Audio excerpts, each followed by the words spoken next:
गुरु प्यारी साध संगत जी, आप सभी को प्यार भरी राधा स्वामी जी।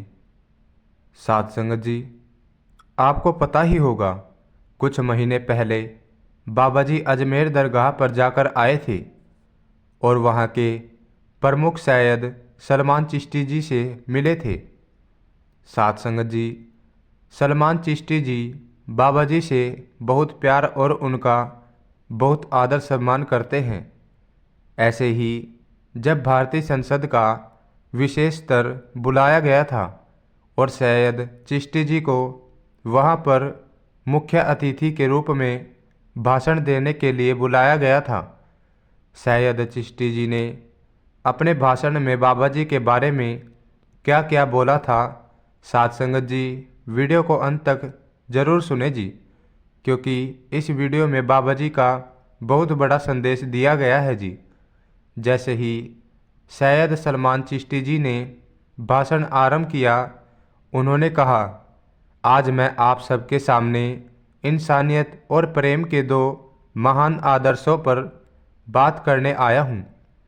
एक और ख्वाजा मोहम्मद चिश्ती जी की शिक्षाएं हैं और दूसरी ओर मैं बाबा जी के नाम से जाने वाले राधा स्वामी संत की बात करूँगा।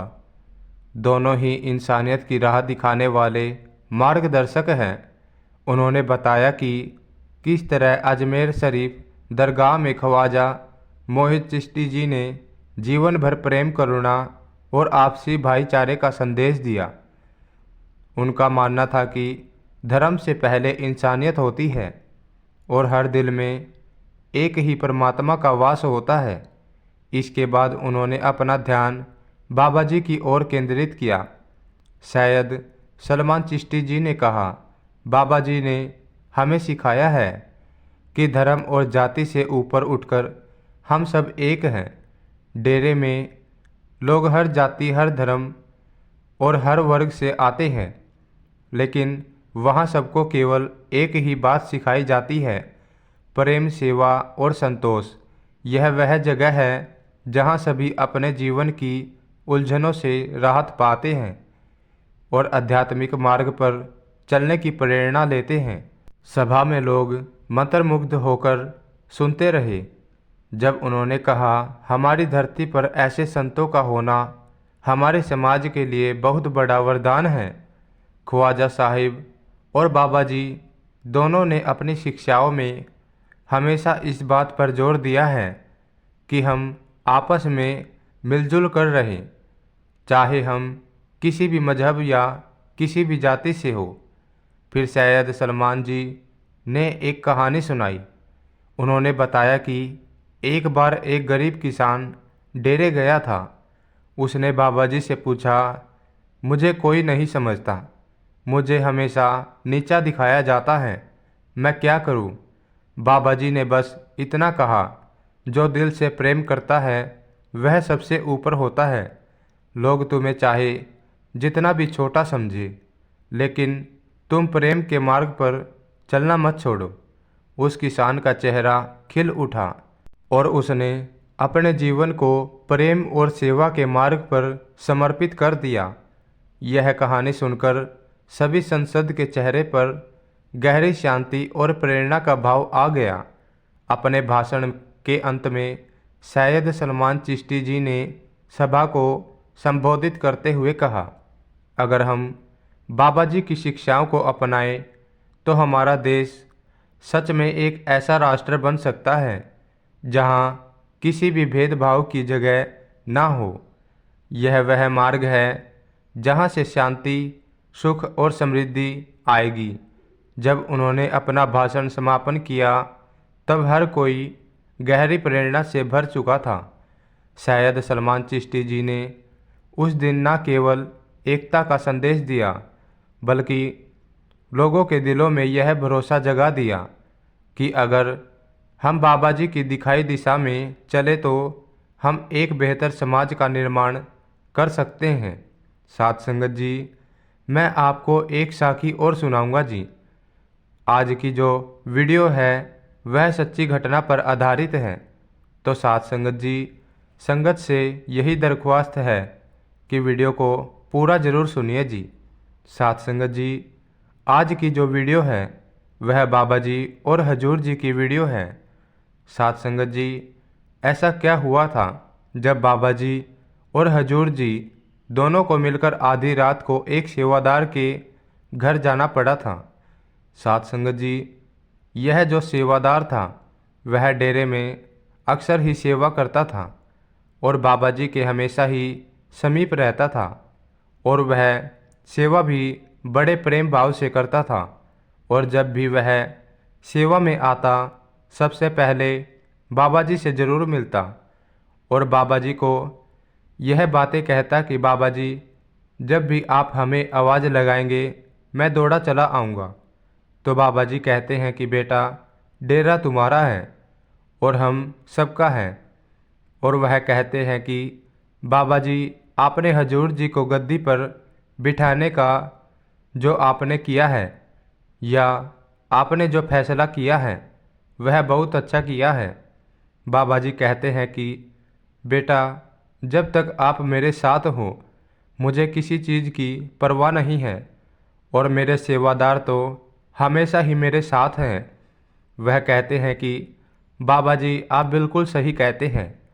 बाबा जी कहते हैं कि बेटा, किसी बात की चिंता मत करें, सब कुछ ठीक है और तुम हमेशा ही सेवा में इसी तरह आते रहो। वह कहते हैं कि बाबा जी, जब भी मुझे पता लगता है कि डेरे में सेवा जानी है तो मैं सारे काम छोड़ देता हूँ। बाबा जी हंसने लग पड़ते हैं और कहते हैं कि फिर तो तुम मुझे अपने घर वालों से डांट जरूर लगवाएगा। तो वह कहता है, बाबा जी नहीं, मेरे घर वाले भी हमेशा यही कहते हैं कि बाबा जी की सेवा जो है उसका मौका भी हमें मिलना चाहिए। तो बाबा जी कहते हैं कि बेटा, वह भी तो सेवा में आते हैं। तो वह कहता है कि बाबा जी, जब वह सेवा में आते हैं उनसे पहले मैं सेवा में आ जाता हूँ। तो वह कहते हैं कि हाँ बाबा जी, आप बिल्कुल ठीक कहते हैं। तो बाबा जी कहते हैं कि चिंता मत करें कि जब भी मैं तुम्हें बुलाता हूँ तुम आ ही जाते हो। तो वह कहता है कि बाबा जी, आपके साथ रहने का मौका जो है कोई गंवाना नहीं चाहता। तो बाबा जी कहते हैं कि बेटा, इस सेवा के साथ साथ सिमरन भी करना है। तो वह कहता है कि बाबा जी, मैं हमेशा ही सिमरन करता हूँ और चिंता मत कीजिए, मैं हमेशा ही यह जो सेवा आपने हमें बख्शी है उससे पहले नामदान की जो सेवा है उस पर भी पूरा समय लगाता हूँ। बाबा जी हंसने लगे और कहते हैं कि बेटा, सेवा और सिमरन तुमने अपने लिए करनी है। तो वह कहता है, हाँ बाबा जी, यह बात मुझे पता है। बाबा जी कहते हैं कि बेटा, चिंता मत करो, वह मालिक हमेशा आपके साथ है और किसी बात की चिंता करने की ज़रूरत नहीं है। तो वह कहता है कि बाबा जी, जब तक आप हमारे साथ हो हमें किसी बात की चिंता की कोई ज़रूरत नहीं है। बाबा जी हंसने लगे और कहते हैं कि बेटा, यह बातें तो तुम बिल्कुल सही कहते हो कि तुम लोगों से दूर तो मैं रह नहीं पाता। तभी वहाँ पर हजूर जी भी आते हैं और हजूर जी कहते हैं कि हाँ बाबा जी, जब मैं पहले सेवा में आता था तब यह भी जो है सेवा में आते हैं और तब से यह सेवा में आएंगे। वह सेवादार हजूर जी के चरणों में गिर गए और कहते हैं कि बाबा जी की तरह आप भी हमें सेवा का मौका दें। तो हजूर जी उनके हाथों को पकड़ लेते हैं और कहते हैं कि नहीं, आपसे बढ़कर इस डेरे को कोई नहीं समझ पाया और ना ही समझ पाएगा। तो हजूर जी कहते हैं कि चिंता मत करें, सब कुछ ठीक हो जाएगा। बाबा जी कहते हैं कि बेटा, किसी बात की चिंता नहीं लगानी है, मालिक हमेशा ही हमारे साथ है और हमारा साथ उसने दिया है। तो तब हजूर जी कहते हैं कि हमें जो है बाबा जी अब चलना चाहिए, हमें सत्संग के लिए हमारा प्रोग्राम है। और बाबा जी कहते हैं, हाँ मुझे याद है। तो गाड़ी निकलवा दी है। तो हजूर जी कहते हैं कि बाबा जी, हमसे ज़्यादा ड्राइवर जी को यह पता होता है कि हमने कहाँ जाना है। तब बाबा जी कहते हैं कि हाँ, यह बात ज़रूर है, जिन जिन को भी सेवा बख्शी गई है वह सेवा हमसे भी ज़्यादा करते हैं। तब बाबा जी कहते हैं कि चिंता मत कीजिए, सब कुछ ठीक हो जाएगा। बाबा जी वहाँ से चले जाते हैं और वह दास जी भी वहाँ पर बैठे होते हैं। तभी वहाँ पर उनके जत्थेदार जी आते हैं और कहते हैं कि अब हमें घर चलना चाहिए। वह कहते हैं हाँ, यह तो बात है। और वह कहते हैं कि आज शाम को हम डेरे से अपने जत्थे के साथ चलेंगे। तो वह सेवादार कहता है कि डेरे से जाने को मेरा दिल नहीं करता। तो जत्थेदार जी हंसने लग पड़ते हैं और कहते हैं कि डेरे के बाहर जाने का तो किसी का भी दिल नहीं करता, अब जाना तो पड़ेगा। जो जिम्मेवारियां हमें बाबा जी ने बख्शी है तो वह जिम्मेवारियों को तो पूरा करना होगा। तभी वह कहते हैं हाँ, यह बात तो आपने बिल्कुल सही कही है। जत्थेदार जी जो थे वह भी डेरे से वापस लेकर शाम को रवाना हो जाते हैं। साथ संगत जी, बाबा जी जब भी कोई भी जत्था आता है सेवा के लिए, अगर बाबा जी डेरे में होते हैं तो उन्हें दर्शन जरूर देते हैं। और वह बाबा जी उन्हें दर्शन देने के बाद जो है चले जाते हैं। तो ऐसे ही वह अपने घर पहुंचता है। घर पर उनकी बीवी और जो है बच्चे होते हैं। बच्चे बड़े हो गए हैं, अब कॉलेज में पढ़ते हैं। तो पत्नी कहती है कि आप सेवा से आ गए? तो वह कहता है हाँ। तो पत्नी कहती है कि अब कब सेवा है? वह कहते हैं हमें नहीं पता, यह तो बाबा जी की मौज है, जब वह सेवा करवाना चाहते हैं तो हमें बुलाएंगे। पत्नी हंसने लग पड़ती है। पति कहता है कि क्या बात हो गई? वह कहती है आप बाबा जी की एक आवाज़ पर चले जाते हैं। तो वह कहते हैं कि बाबा जी की आवाज़ में इतना दम है कि मुझे जाना ही पड़ता है। और तुम क्या चाहती हो कि जब बाबा जी का हुक्म आया हो तो मैं ज़रूर जाता हूँ। वह कहता है कि अब मैं थोड़ी देर रेस्ट करूँगा, उसके बाद मुझे चाय बना देना। तो पत्नी कहती है कि ठीक है। वह लेट जाता है और तभी अचानक उठता है। पत्नी कहती है क्या हुआ? वह कहता है अचानक ही मेरी छाती में बहुत दर्द हो रहा है। तो पत्नी कहती है कि चलो फिर डॉक्टर के पास चलते हैं। वह कहता है डॉक्टर के पास नहीं, थोड़ा मैं रेस्ट करूँगा तो मैं बिल्कुल ठीक हो जाऊँगा। पत्नी कहती है कि ऐसे उंगली मत कीजिए, हमें डॉक्टर के पास जाना चाहिए। पति कहता है कि मुझे 5 मिनट बैठने दो, मैं बिल्कुल ठीक हो जाऊँगा।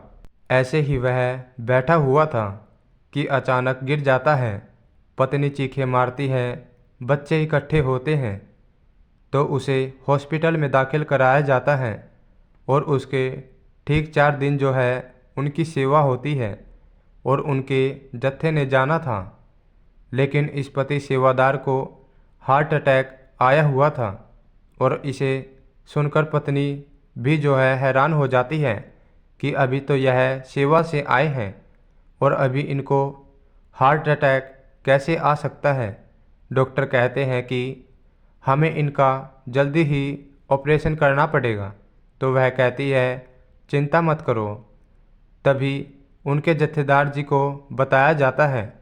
जत्थेदार सेवादारों ने मिलकर जितना हो सके उनसे जो है मदद की। साथ संगत जी, बाबा जी के सेवादार ऐसे ही हैं, जब उन्हें पता चलता है कि किसी की मदद की ज़रूरत है तो वह मदद के लिए आगे आते हैं।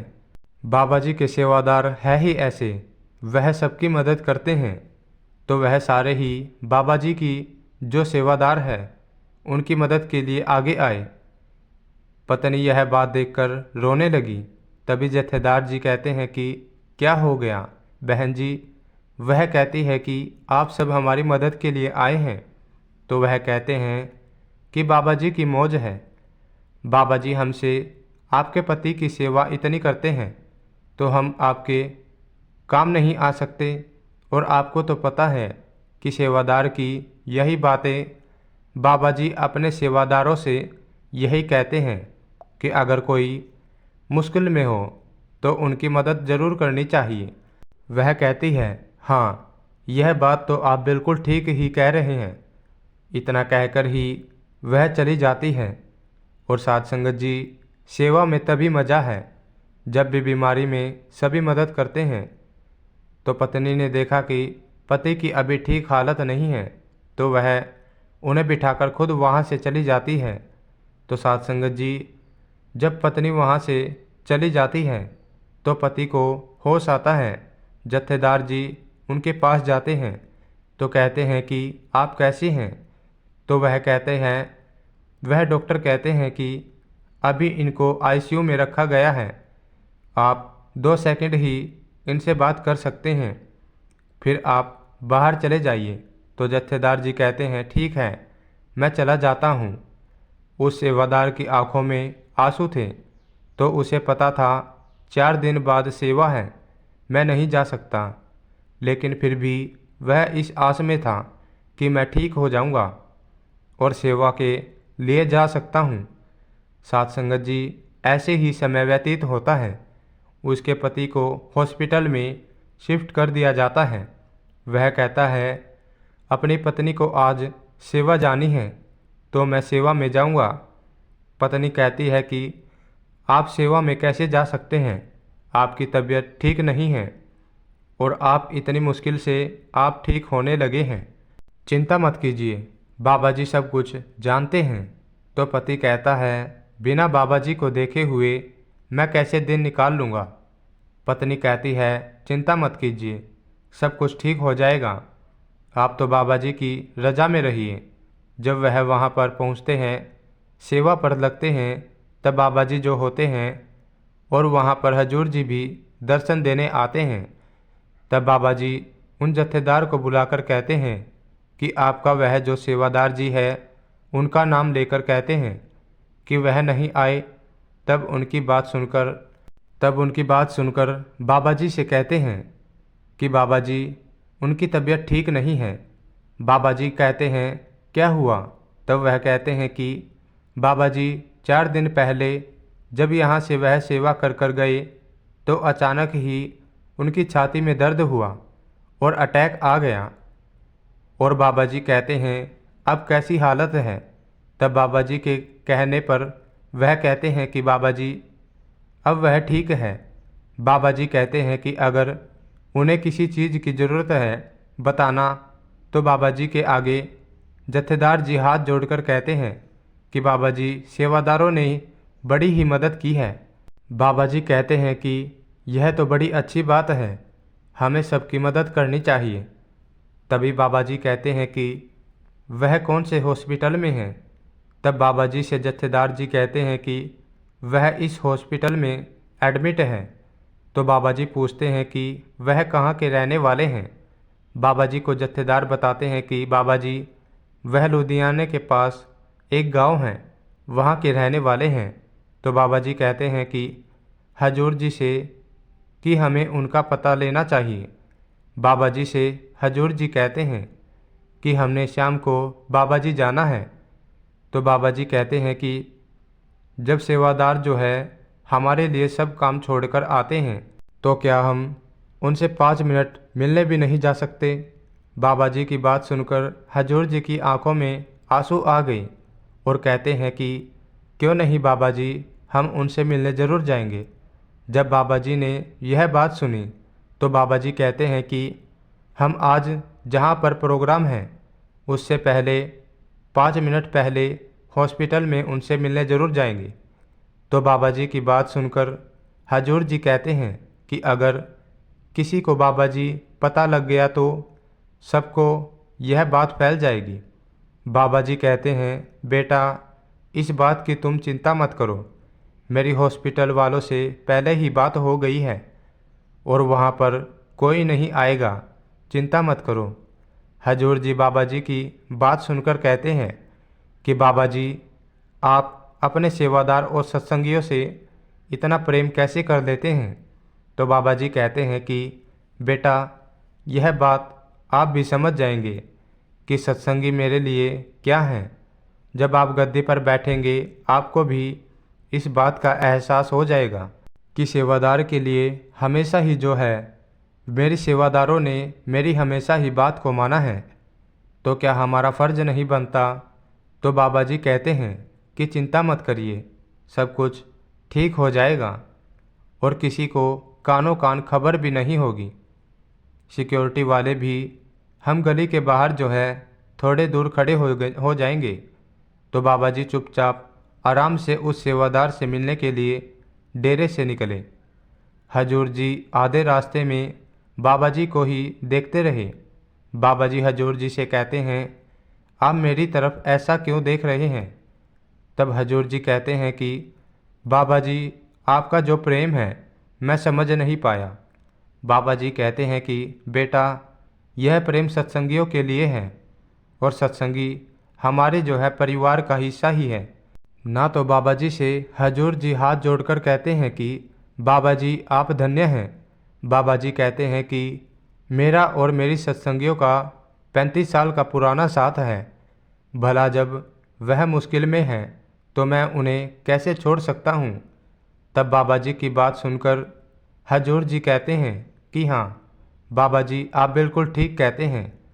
इतना कहते ही बाबा जी और हजूर जी वहाँ से निकलने के लिए तैयार हो गए और जब वो वहाँ पर पहुँचते हैं तो वहाँ पर सिक्योरिटी को एक साइड पर जो है बाबा जी खड़ा कर कर खुद वहाँ से जो है बाबा जी हजूर जी चले जाते हैं।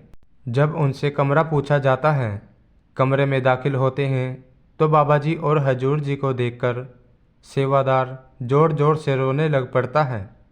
तभी उनकी पत्नी भी आती है और कहती है, बाबा जी, आप बाबा जी खुद कहते हैं कि बेटा इस बार तू मेरे से मिलने नहीं आया तो सोचा मैं ही आ जाऊं।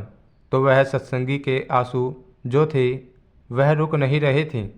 बाबा जी कहते हैं कि बेटा तुम पहले से ही ठीक नहीं हो और ऐसा करोगे तो और बीमार हो जाओगे। बाबा जी को देखकर और वह चुप नहीं हो रहा था। बाबा जी कहते हैं, बेटा चिंता नहीं करनी है, बिल्कुल ठीक हो जाओगे। यह कोई कर्मों का चक्कर था जिनके कारण आपको जो कर्मों का हिसाब के कारण यह तकलीफ़ हुई है। तो वह कहते हैं, बाबा जी मैं इन तकलीफ़ों से नहीं डरता, मुझे पता है कि कोई कर्मों का चक्कर है जिसके कारण हमें यह सज़ा मिलती है। बाबा जी कहते हैं कि अभी आपको रेस्ट करना है और चिंता नहीं करनी है, आप बिल्कुल ठीक हो जाएंगे। तो वह कहता है कि बाबा जी मैं सोच रहा था, मैं बीमार था तो इस पर आपके दर्शन नहीं होंगे। बाबा जी कहते हैं कि बेटा दर्शन करने हैं तो अंदर से कीजिए, अब चिंता मत कीजिए, सब कुछ ठीक हो जाएगा। बाबा जी कहते हैं, बेटा हमेशा ही उस मालिक की रज़ा में रहे, जब मालिक की रज़ा में रहेंगे तभी आपको सब कुछ मिलेगा। तो वह कहते हैं, बाबा जी आप बिल्कुल ठीक कहते हैं, मालिक तो हमेशा हमारे साथ हैं। और पल पल तो बाबा जी कहते हैं, बेटा इस बात से आपने चिंतित नहीं होना है और भजन सिमरन अपना पूरा करना है, देखना आप बिल्कुल ठीक हो जाएंगे। बाबा जी कहते हैं कि बेटा आपको हमेशा डेरा आपके साथ है और भजन सिमरन की ताकत से आप चाहे 7 समुंदर पार क्यों ना हो, डेरा हमेशा आपके साथ हो जाएगा। तो वह कहता है, बाबा जी आपके होते हुए मुझे किसी चीज़ की परवाह नहीं। बाबा जी कहते हैं कि बेटा चिंता नहीं करनी है, हमेशा ही जो है उस मालिक की रज़ा में रहना है।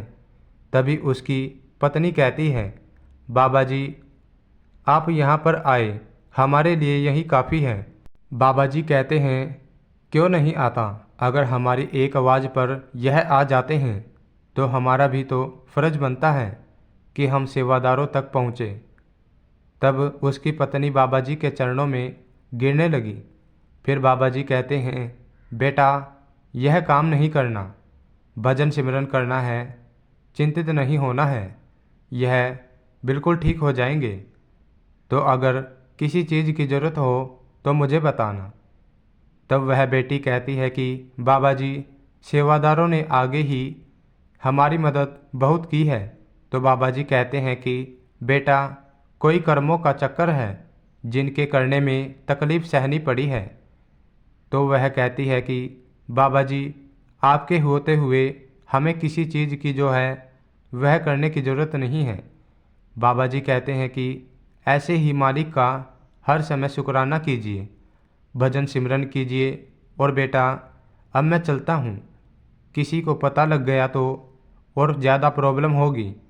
तब कहते हैं बाबा जी, हमें इस बारे में पता है, आप यहीं पर आए हमारे लिए, यह हमारे लिए काफ़ी है।